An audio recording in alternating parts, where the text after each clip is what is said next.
Audio Jungle.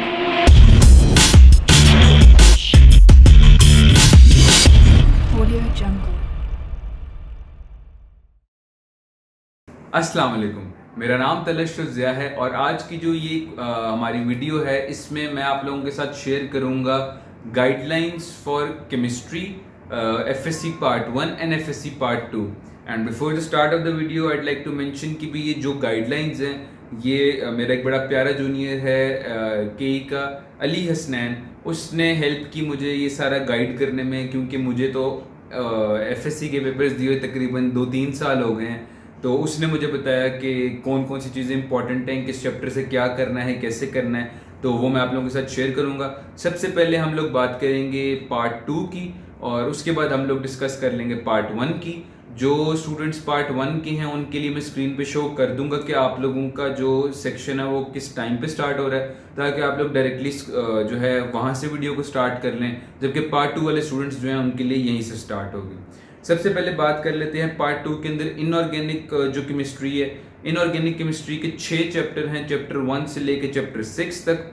और again इसमें चीज़ यही आती है कि हम लोगों को यूजुअली ऑर्गेनिक केमिस्ट्री के रिएक्शंस तो याद हो जाते हैं, लेकिन जो इनऑर्गेनिक केमिस्ट्री है इसके रिएक्शंस हमें डिफ़िकल्ट भी लगते हैं और हमसे याद भी नहीं हो पाते, क्योंकि इसमें ना कोई जनरल रूल होता है और ढेर सारी इक्वेशंस होती हैं। और एक एक रिएजेंट के बारे में मुझे याद है, जब जो आप लोग चैप्टर 4 है आप लोगों का, उसमें एक एक रिएजेंट के साथ NO2 का और रिएक्शन है, N2O का और रिएक्शन है, NO का और रिएक्शन है। तो इसमें जो एक ट्रिक होती है वो यही होती है कि आप लोग अगर एक ही चीज़ को मैक्सिमम दफ़ा लिखेंगे ना, मैक्सिमम दफ़ा पढ़ेंगे, मैक्सिमम दफ़ा याद करेंगे, तो आप लोग आसानी जो है उसको याद भी कर लोगे। इनऑर्गेनिक केमिस्ट्री में मसला ये होता है कि हम लोगों ने बैलेंसिंग भी करनी होती है और इसके साथ साथ इक्वेशन भी करनी होती है, ये दो चीज़ें याद करनी होती हैं। तो उसमें यही होता है कि चूंकि हर इक्वेशन डिफरेंट है, कोई जनरल उसमें रूल भी अप्लाई नहीं करता, तो यही है कि भी आप कोशिश करें कि आप जितनी ज़्यादा इक्वेशंस याद कर सकते हैं अपने शॉर्ट क्वेश्चंस के लिए आप याद करें। और यही है कि भी आप उसको बार बार अगर लिख कर याद करेंगे तो ही मेरे ख्याल है वो याद होंगे। अगर आप एक दफ़ा याद कर लेंगे, एक दफ़ा लिख के करेंगे, तो मेरे ख्याल है कि वो याद नहीं होंगे। आप लोगों को रेगुलरली उसको लिखेंगे तो फिर मेरे ख्याल है कि वो बेहतर तरीके से आप लोग उसको कर सकते हैं। इसके बाद आ जाता है कि जो आप लोगों का जो मेजर फोकस होना चाहिए वो आप लोगों के 3 चैप्टर्स हैं, chapter number 3, chapter number 4 and chapter number 5। ये वाले जो चैप्टर्स है आपके, इस पे आपने जो मेन फोकस करना है वो पहले आपने करना है शॉर्ट क्वेश्चंस के लिए। जब आप लोगों ने शॉर्ट क्वेश्चंस इससे प्रिपेयर कर लिए, फिर आपने आ जाना है on to the long questions. और यहाँ से ये करने के बाद इसके बाद आपके पास पीछे बच जाते हैं चैप्टर नंबर 1, 2 एंड 6। 1 चैप्टर जो है मुझे याद पड़ता है कि वो इंतहाई आसान था, पीरियोडिक टेबल के बारे में जो है, तो वो तो आप लोग आराम से कर देंगे। उसका जो लॉन्ग यूजुअली आता है बोर्ड के अंदर वो आता है ऑर्गेनिक के किसी चैप्टर के साथ, तो ये वाला तो आप लोग अगर लॉन्ग के लिए प्रिपेयर कर ले, शॉर्ट के लिए प्रिपेयर कर लें, हो जाएगा। इसके अलावा चैप्टर नंबर 2 और चैप्टर नंबर 6 हैं, ये भी कंपैरेटिवली ईजी हैं। बाकी जो इनऑर्गेनिक के चैप्टर्स हैं तो कोशिश करेंगे इनको कम्प्लीटली प्रिपेयर करें for short questions as well as for long questions, क्योंकि इनके जो सवाल हैं वो पेयरिंग में भी दिए होते हैं ऑर्गेनिक के साथ और असल में भी आ जाते हैं with another question of organic, तो ये आप लोग लाजमी कर लीजिएगा। इसके बाद आप लोगों का जो क्वेश्चन आता है वो आता है ऑर्गेनिक केमिस्ट्री का। देखिए ऑर्गेनिक केमिस्ट्री आप लोगों ने कंप्लीट करनी है, जितने भी चैप्टर्स हैं ऑर्गेनिक केमिस्ट्री के starting from the chapter number 7 आप लोगों ने वो सारे करने हैं। और उसमें ये होता है कि लॉन्ग भी आपने करने हैं, शॉर्ट भी करने हैं। और इसमें यही है कि अगर आप लोग ऑर्गेनिक केमिस्ट्री को यहाँ पे कम्प्लीटली कर लेंगे तो आपको इसका फ़ायदा होगा ना सिर्फ MD कैट के अंदर, बल्कि जब आप लोगों ने अपने FSC के एग्ज़ाम देने हैं उसमें भी आप लोग जब मैक्सिमम क्वेश्चंस जो हैं आपको ऑर्गेनिक के आते होंगे, शॉर्ट में भी लॉन्ग में भी, और जब आप इनको अटेम्प्ट करेंगे तो आप नोटिस करेंगे कि इक्वेशन लिखने में थोड़ा सा टाइम लगता है और वो आप लोगों का जो टाइम है वो सेव होता जाता है, ताकि आप तसल्ली से पेपर भी कंप्लीट कर लें और एंड में आपको रीचेकिंग के लिए टाइम भी मिल जाएगा। तो कोशिश करें कि आप मैक्सिमम टाइम जो है वो ऑर्गेनिक में इन्वेस्ट करें, ऑर्गेनिक को अच्छे से करें, ताकि आप मैक्सिमम सवाल भी उसके अटैम्प्ट करें। जब ज़्यादा से ज़्यादा सवाल उसके अटैम्प्ट करेंगे, थ्योरी कोई उसमें खास है नहीं, बेसिकली आप लोगों ने लिखनी इक्वेशंस होती हैं, एक प्रोडक्ट उसने कहा होता है कि भाई ये रिएजेंट है, इससे ये प्रोडक्ट बना के दिखाएं, वो इक्वेशंस आपने 3-4 लिखनी है या 2-3 जितनी भी हैं, और उससे आपने जो है वो बना दिया जो प्रोडक्ट है, और दैट्स इट। बस कंडीशंस लिखी, जो भी उसका कैटलिस्ट है, जो भी उसमें टेम्परेचर वगैरह, एंड डन। तो इसमें तो ये हो गया। फिर आपके पास इसके बाद जो चैप्टर्स आ जाते हैं वो आ जाते हैं चैप्टर 14 और चैप्टर 15। ये दो जो चैप्टर्स हैं ये आप लोगों ने सिर्फ शॉर्ट के लिए प्रिपेयर करने हैं, और जो चैप्टर नंबर 16 है अगेन वो आपने लॉन्ग और शॉर्ट दोनों के लिए प्रिपेयर करना है, और वो लॉन्ग के हवाले से काफ़ी इंपॉर्टेंट भी है। फिर आप लोगों के पास चैप्टर की तो हमने डिवीजन कर ली कि किस तरह करना है। इसमें एक चीज़ ये आ जाती है कि आप लोगों ने पार्ट 2 के अंदर जो चैप्टर्स की जो एक्सरसाइज है वो बड़ी इंपॉर्टेंट है, not only for the MCQs but for short questions as well. आप लोगों के अक्सर शॉर्ट क्वेश्चंस जो हैं वो अगर आप पास पेपर देखेंगे तो आपकी एक्सरसाइज से दिए हुए हैं। तो कोशिश करें कि आप जब एक चैप्टर कर लें तो आप या तो तब एक्सरसाइज को कंसल्ट कर लें, या जब आपने पूरे सिलेबस की प्रिपरेशन कर ली और आप रिविजन करें तो तब आप एक दफ़ा एक्सरसाइज वाले सवाल और MCQs जो हैं उनको लाजमी देखें। इसके बाद आ जाता है कि जब आपकी तैयारी कंप्लीट हो जाएगी तो by the end of it आपके पास एक बैंक ऑफ इक्वेशंस होगा, स्पेशली फॉर ऑर्गेनिक। तो आप नोटिस करेंगे कि एक चैप्टर में दी हुई जो इक्वेशन है वो किसी दूसरे चैप्टर में दी हुई इक्वेशन के साथ भी लिंक कर रही होगी। अगर आपको एक रिएजेंट दिया हुआ है, एक प्रोडक्ट दिया हुआ है, आपको कहा हुआ है कि यहाँ से ये चीज़ बनाओ, तो लाजमी नहीं है कि वो जो सारा फार्मूलाज हैं वो एक ही चैप्टर में होंगे। हो सकता है कि एक फार्मूला जो है वो चैप्टर 8 में लिखा हुआ है, एक जो है वो 12 में लिखा हुआ है, एक 10 में लिखा हो सकता है। तो इस तरह जब आपके पास बैंक ऑफ इक्वेशन होगा, आपको पता होगा कि यार अगर मैं इस चीज़ के अंदर ये चीज़ डालता हूँ तो इस चीज़ ये चीज़ बन जाएगी, इस चीज़ में मैं ये करूँगा तो ये चीज़ बन जाएगी, ग्रिग्नार्ड रिएजेंट बना लूँगा तो ये हो जाएगा, ग्रिग्नार्ड रिएजेंट में ये चीज़ डालूंगा तो ये बन जाएगा। तो इस तरह करके जब बैंक ऑफ इक्वेशन आप लोगों के पास होगा और आपने लिख के सारा कुछ याद किया होगा तो आपकी ग्रिप बड़ी अच्छी हो जाएगी, और इस तरह फिर आप जो है जब चीज़ों को लिंक कर सकेंगे तो फिर आप उसको अटेम्प्ट भी बेहतर तरीके से कर सकेंगे। तो इसमें तो ये हो गया। फिर अगेन टिप मेरी आप लोगों को यही है कि याद करने का तरीका सिर्फ और सिर्फ यही है कि आप उसको बार बार लिख कर याद करें। रिएक्टेंट्स जो हैं, जो प्रोडक्ट्स हैं, जो कंडीशंस है, कैटलिस्ट, टेम्परेचर, पीएच, जो कुछ भी है वो आप जब तक लिख कर याद नहीं करेंगे तब तक आप लोगों को याद नहीं होगा। अगर आप लोगों को ज़ुबानी याद हो रहा है तो वेल एंड गुड, बट कोशिश करेंगे अगर ज़ुबानी याद नहीं हो रहा तो लिख कर याद करें।